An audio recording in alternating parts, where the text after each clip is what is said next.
back in November, and we built our friendships just from the food competition world. And you would think that we would be, at each other's throats trying to win, but instead we formed all these friendships. So there's people here from Los Angeles, people here from Chicago, from South Carolina. They all came just to watch this.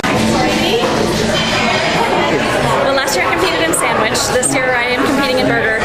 And I can't tell you all the secrets yet, but I am planning to grind my own meat. I've got a different blend of meats going on with a little bit of fat mixed in there. And I'm hoping to make my own buns this year. We only have 90 minutes to prepare our full dish, so I'm going to make my bread from scratch and hope that it turns out in time.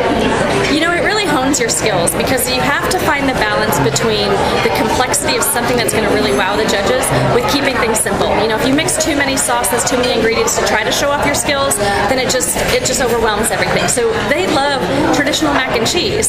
They want those basic flavors, but they want them with some kind of exciting twist. So it really gets you thinking in the kitchen, trying new spices, trying new blends, but also mastering those basic skills that are needed. You have to be very strategic when you're putting together your dishes for the World Food Championship because the judges have to like every single bite. It has to be really delicious and wonderful and amazing.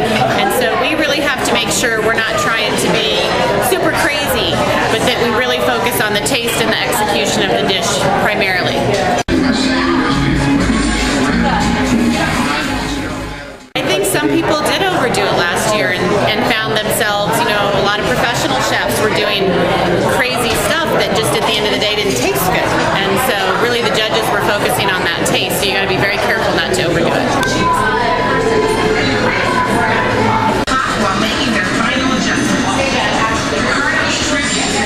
We had to do a lot of dishes, but my first dish was, these are a few of my favorite things, and it was a fried chicken sandwich with a bacon fig chipotle jam, goat cheese, fresh basil, fresh pickled onions on a brioche bun. And the one that kind of threw me over the top and won the whole thing for me, third round, we had to do a fish sandwich. So I did a macadamia lime, sriracha crusted tilapia, fried in duck fat, with a pomegranate pineapple pico de gallo, fresh cotija cheese, fresh pickled onions on King's Hawaiian roll with lime and jalapeno compound butter. Very delicious.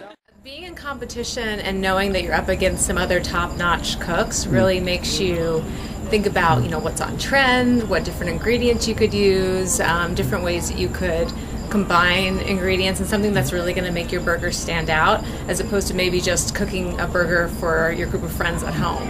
And I know that everyone that I'm competing against is top-notch, so I've really got to up my game.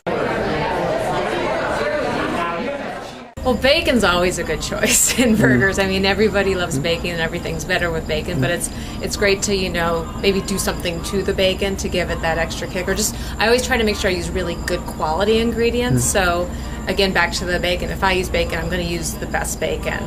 Like I have a special source that I bring in. Or if I'm going to use cheese, I'm going to use a great quality cheese because I really think that the ingredients speak for themselves. So, it's a grueling kind of 3-day competition, and the dish that finally won it for me was an Asian hot pot with braised bison, and I had a really great broth that went with it, and some udon noodles. I made homemade udon noodles.